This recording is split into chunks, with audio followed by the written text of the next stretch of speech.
soldier of Bayhive's army, man. Yes. You've been training a lot? Man, you know what? I just love it so much. I'm always active and always, staying on the court in some way. So, yeah, you could definitely find me, still hooping and one-on-one or jumping in a workout, whatever it is. I love it. I love it. All right, man. I'm excited to talk to you. It's like, you haven't aged a bit, man. I remember working out with you and BJ back in the day. And, you still out here giving guys buckets. You're still out here getting up and down the court. It's like you got a time machine or something up there in Syracuse. Yeah. No, man, like I said, I love to do it still. It keeps me active. Yeah, I'm fortunate enough to still be able to do it. So when did your journey begin? When did you know basketball was an integral part of your DNA and something that you wanted to, make not only a game or not only a recreation, but part of your business, part of your life? When did you really fall in love with the game of basketball? I mean, it was early for me. I'd probably say by, 7, 8 years old. I always had a ball in my hand. I remember, being in elementary school, lunchtime, having the ball in my hand, bringing it to school, outside shooting during lunch, the only kid. And, after school, same thing. And, walking to school and from school, having the ball in my hand. So, I fell in love with the game early. And I was just fortunate enough to have my dad who supported me a whole lot and introduced me to the game. And, he kind of supported me along the way. And, it just, for me, it just kind of took a hold of me. And from then on, I just, like I said, was at it every day. And, basketball's done a lot of stuff for me, for sure. For sure. And, you talked about always having the ball in your hand. You talked about your dad and his support and how that helped you navigate through not only the game of basketball, but the game of life. Talk to me about growing up in Michigan and, how that, set the tone for the rest of your career, the rest of your life. Like, what lessons did that teach you and did that give you to prepare you for this journey you've been on? Well, like I said, I was, fell in love with the game early. So I was always playing with older guys, so I think that really kind of helped me as far as where I got my edge and kind of play with that chip on my shoulder. It toughened me up. It would be grown men out there and I'd be in the, 5th, 6th grade, 4th, 5th, 6th grade and, going up and down competing with them. So that's really kind of where I got my edge and my toughness and, my little bit of brash delivery as far as trash talking and stuff like that. We, growing up, that's how it was, man. That's how guys competed. And, they talked a little bit. That's how we got after it. It wasn't anything personal. It was just, it was just a part of the game. So that's definitely where I kind of got my edge and, I got my competitive spirit. And I think Michigan overall is kind of known for having that toughness as far as, basketball players. We have Saginaw, Flint, Detroit, Grand Rapids, those cities. Those are really hard-nosed areas and a lot of tough players come out of there. So, and I was fortunate enough growing up to be able to travel throughout the state and play in all those cities. So, yeah, it definitely had an effect of, how I played going forward. So, you had that growing up, that upbringing, that passion for the game, playing against older guys was really, put you in the position to know that you had to earn yours on the court. You had to fight for what was yours. Tell me the story how you ended up at Oak Hill. How did that come about? So I was at Bay City Central for 3 years, public school in Michigan. And I remember playing AAU with the Michigan Hurricanes. And I remember one summer, Oak Hill and the coaches and the staff, they came to Bob Gibbons and watched us play. And that's when we kind of connected and kept in touch throughout that school year. And then going into my senior year, I remember talking to my AAU coach and him going back and forth with the coaching staff over there. And, I just remember making that happen and him telling me, what type of school it was as far as, the basketball tradition and things like that. And, so we made it happen. And, I spent a year there and I was fortunate enough to play with some guys like Kevin Durant, Tywan Lawson, Jamont Gordon. Everyone on the team was a Division I guy. But really that year changed my whole life from a basketball standpoint. Just to be able to play and experience that. It was like college.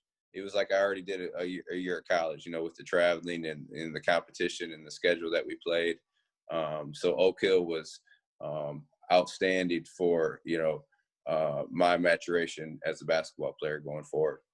And a lot of people don't quite understand, right? You hear the argument or, why are players leaving Michigan going prep and why, it's not that big of a deal. And working on that side and working on that stage, I saw the vast difference. And I actually just had a conversation earlier today with AJ Turner. And, we were talking about De La Salle versus New Hampton, right? And, what that was like for his process and his progress. Talk to me a little bit about like what the on the court life was like, the training, the film study, all those different things. How did Oak Hill give you kind of a step up in your preparation before going off to college? Well, I mean, besides the competition, I mean, the guys who were on my team were high level. I mean, the team that we had, we could have competed with, some low level D1 teams. I mean, we just had that type of talent. I mean, we had McDonald's, All-Americans all around on our team. But it was, it was a basketball school. If we went there and our focus point was basketball and homework. So that's what it was every single day. Our routine was the same: wake up, get ready for class. After that, we're doing practice, we're doing weights, we're doing individuals. And, I think it, like I said, it just prepped me for that next year going into Syracuse. I was already ahead of the game. We were traveling like we were in college. We were playing against high-level guys like we were in college. So I think when you go to a school like that, like especially Oak Hill, it's going to prepare you for the next level because that's what you're going there for. It's the same thing as, when you see these European, players, they're going to school for basketball. You know what I mean? That's what they're focused. This is what you're going to be. You're going to be a Division I athlete. So, that's what kind of Oak Hill is. It's you're going there to focus on your craft, which is basketball. And it definitely prepped me and gave me, a step ahead going forward to Syracuse. Awesome. And then you headed off to Syracuse. You got to play for, arguably one of the greatest coaches in the history of the game, Coach Boeheim. Talk to me a little bit about, what Syracuse did for you as far as, just learning about the game of basketball, but more importantly, learning about yourself and learning about, life and being prepared for life. Well, yeah, that was, being at Oak Hill, that was kind of really my first time, being on my own and getting sort of that college-like feel to have those responsibilities of being on your own. And then when you get to Syracuse, and now it's a whole nother level because, you're front and center, you're on ESPN, you're playing high-level basketball, and on the campus, you're the man, along with your teammates. So it's a lot of attention. It can be a lot of pressure. Obviously, I had my ups and downs, but I think the biggest thing that Syracuse taught me was to be able to keep going and, fight through those ups and downs and stay consistent and try to be as positive as you can. I was fortunate enough to have a good support group around me that, kept my mind positive. And, even when I made some mistakes, they kept me looking forward and getting me back on the right track. And, as far as just playing there, to be able to play for a Hall of Fame coach, I mean, I just saw the other day, this is his 44th season with Syracuse. I mean, he's the, I think the longest standing coach at a Division I college by like 25 years. The second guy is like, I don't know if Tom Izzo with 25 years or something like that, or it might be Krzyzewski. But to get that knowledge from a guy like that who's been around, Hall of Famers. I mean, he's coached LeBron James, D Wade, all those guys with USA Basketball. So to be able to get that knowledge is unbelievable. And he really taught me to be able to have composure and to have patience, especially in crucial situations. I mean, we talk about the game. You see him and how he conducts himself in that huddle, when you're up 20 or when you're, down one with 10 seconds ago. His composure and his patience he's the same. His demeanor stays the same. And, he really taught me that, to be able to keep your composure and be able to make the right decisions in, crucial situations, or, not so crucial situations. So I learned a lot from just watching him, and then obviously being on a coaching staff as well. I got to see another side. So just being able to see that was awesome, and I'm super grateful for it. Yeah, I mean, that's awesome, and that's amazing to have that kind of tutelage. And I think there's obviously something special about Syracuse for the alumni, and we always talk about the alumni base of any school, right? You talk about that, both athletes and non-athletes. But one of the things I can say about Syracuse, especially, obviously, is very apparent when you watch the tournament, right? Like, you guys stick together. You guys are a family. You guys are a brotherhood that lasts and transcends long after you're done playing. So obviously, it was a good experience. I mean, like you said, you joined the staff. You're still around. You're still around those guys. So the impact that program has had on your life had been huge. When guys ask you about Syracuse, when somebody says, "Hey, define what that is. What is it like to be an Orangeman?" Talk to me a little bit about that. Well, I mean, you said it. I mean, it's that family environment. I mean, you look at the staff right now. Everyone played on Syracuse. Coach Boeheim coached all those guys, and now, they're all coaching and on staff. And you could be a guy who played in 1990, or a guy who played in 2005. It's going to be like you played on the same team, when you see each other. That's just how it is. I mean, we link up and get together in the summer for fantasy camps, or whatever it may be. Just, a lot of former guys come back and come to the tournament. Like those past few years, they were able to come to Syracuse. A lot of the former players come, and the current players were there at the game. So I think Coach did an awesome job of making that happen. You know what I mean? And like I said before, him being there 44 years, he's coached everyone has had him as a coach. You know what I mean? So everyone knows what he's like, and they have their own stories. So it's kind of cool to be able to share those stories with, say Derek Coleman or Lawrence Moten or a Jeremy Grant, guys like that. So everyone has their own experience with Coach Boeheim, and it's a family, man. And I don't think you really get that a lot from, Division I colleges, because they change coaches so much. You know what I mean? I mean, you can't really say, other than, Syracuse, Duke, Michigan State, schools like that have had that coach for that long. So to be able to have that, and, have all those guys play for him, it's awesome, and it's special. And, it just goes to show, what Syracuse really is. Absolutely. And that's awesome to hear. That's, you look for a place like that. And when, I'm helping guys through the recruiting process, for me, it's always finding the right fit. And it sounds like Syracuse was the right fit for you, but you alluded to it a little bit earlier, that you overcame some adversity. Talk to me a little bit about, overcoming adversity, and how, those steps or those missteps made you not only a better player, but a better person in the long run. Yeah. And those mishaps and mistakes, they're going to happen. I mean, in everyone's life, everyone's going to have them. It's a part of our journey, and everyone is different with that journey.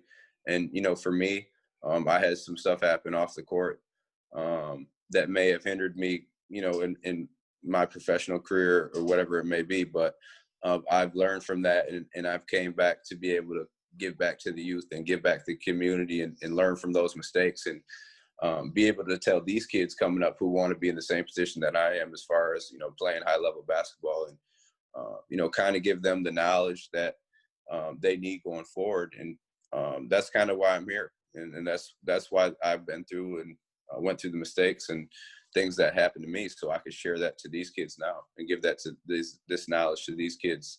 That's what I feel like my purpose is, other than being able to teach these kids the game of basketball and, helping people through the game.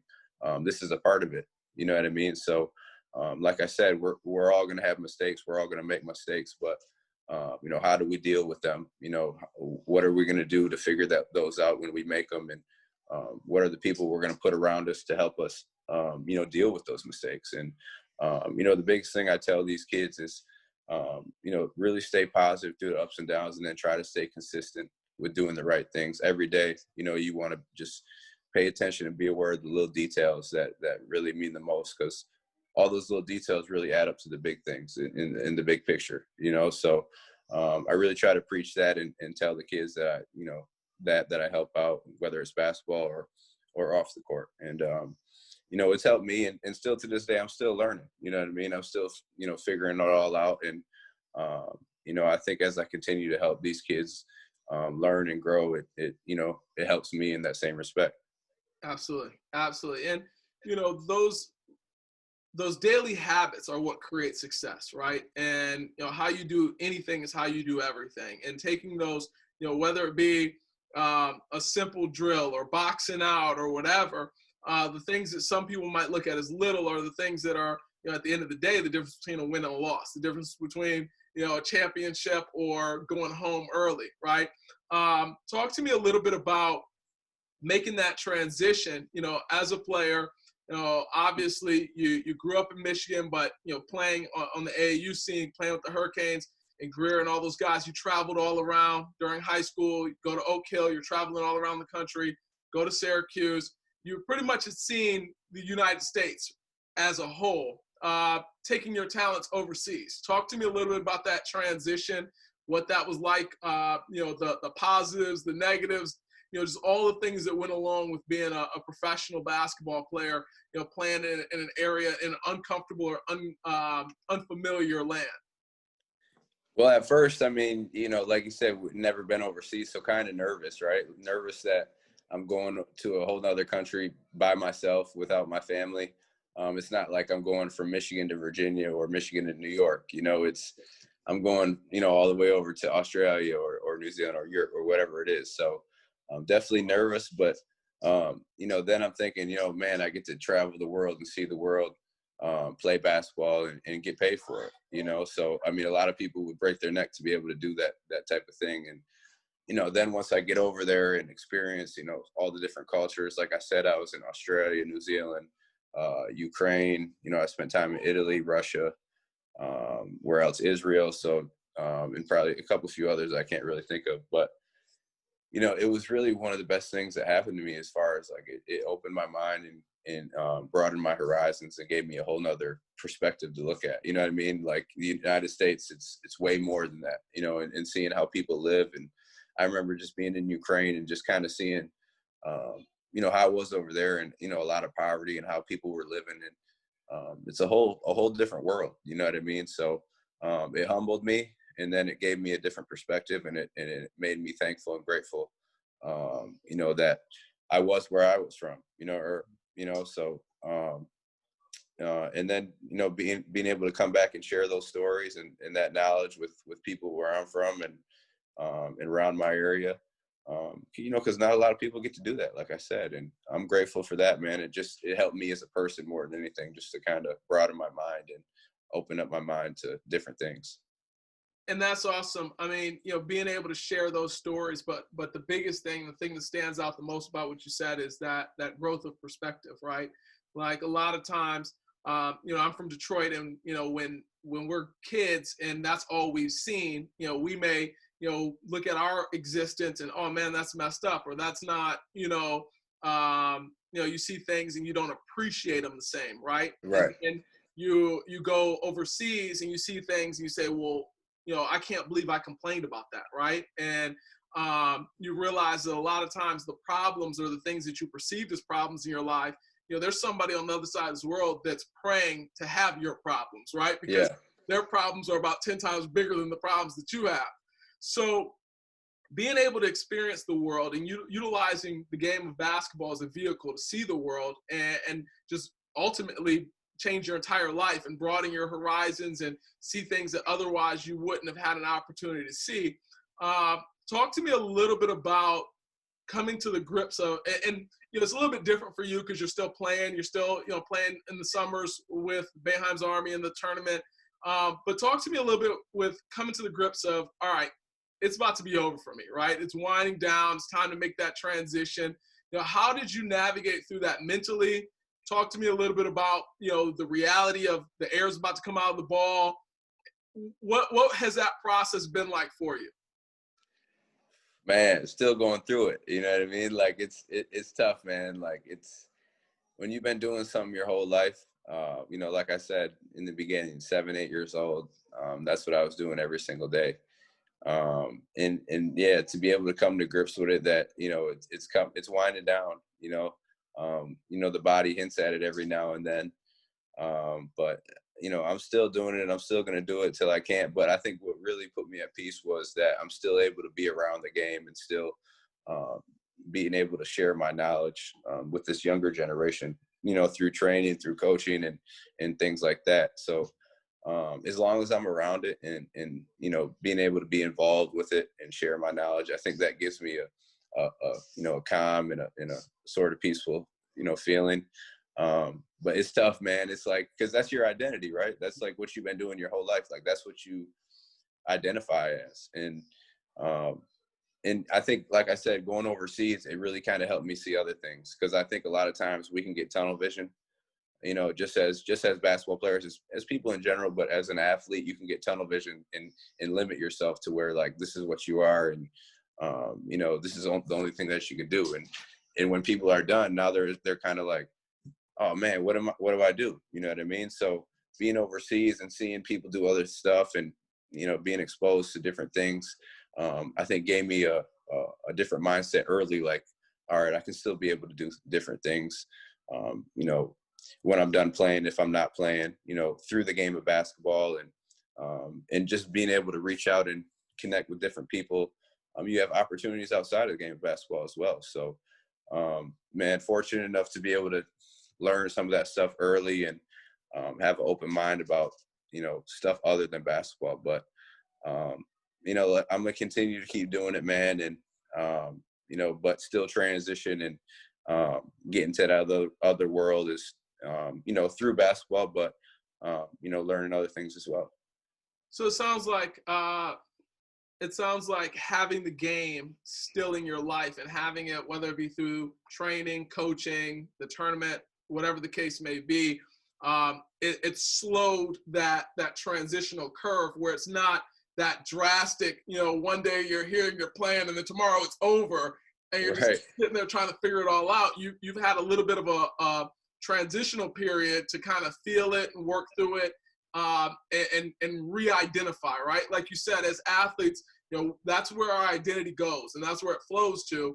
And it takes a little while to find who you are outside of the identity of being an athlete, or, you know, being a basketball player, football player, whatever the case may be.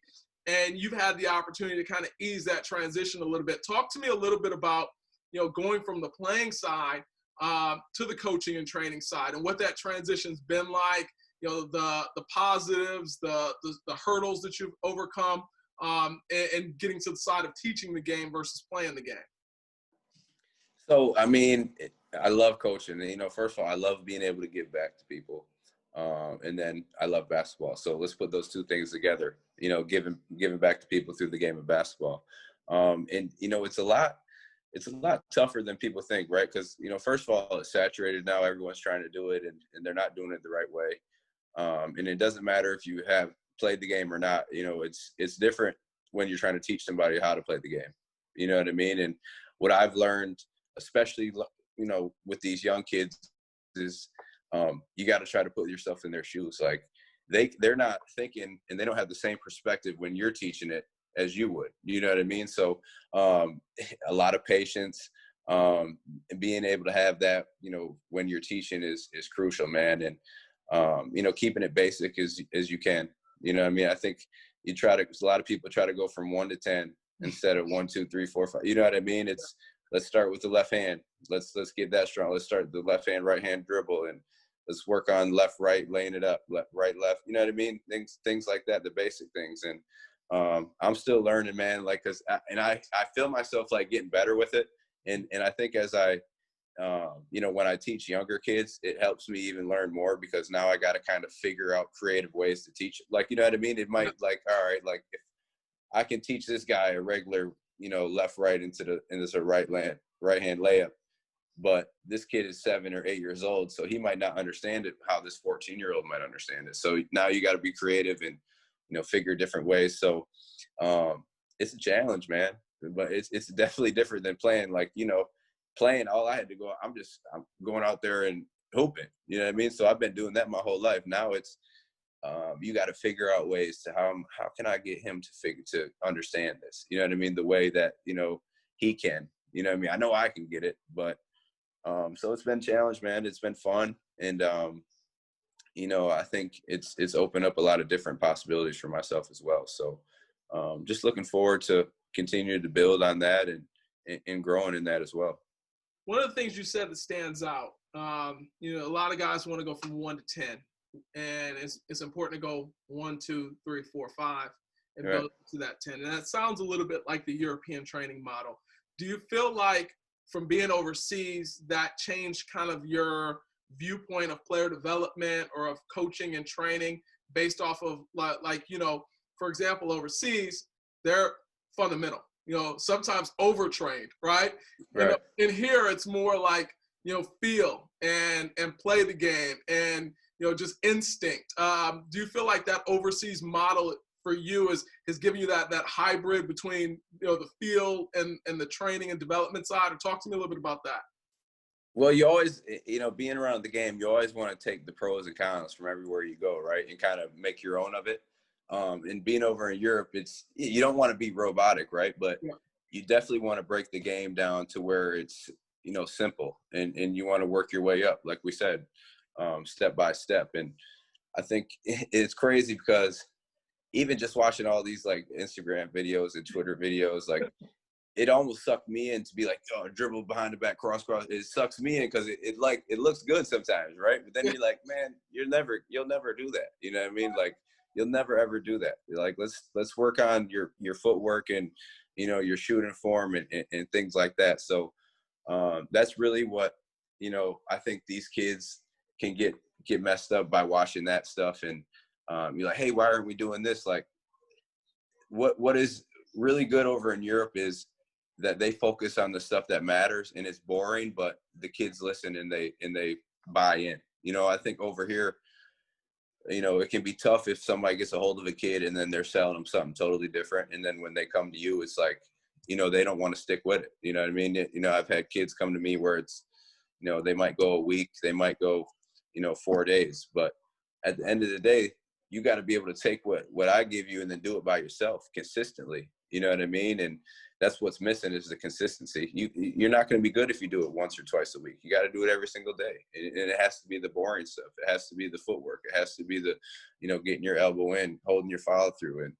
And then when we get past that stuff, then we can kind of talk about, other things and build on that. And even then it's still going to be simple. You know what I mean? Now it's just like, now you're learning how to, play the game and think the game and move without the ball, things like that. So I think Europe has it down as far as that goes. And we're kind of getting away from it more and more as far as teaching the game the right way.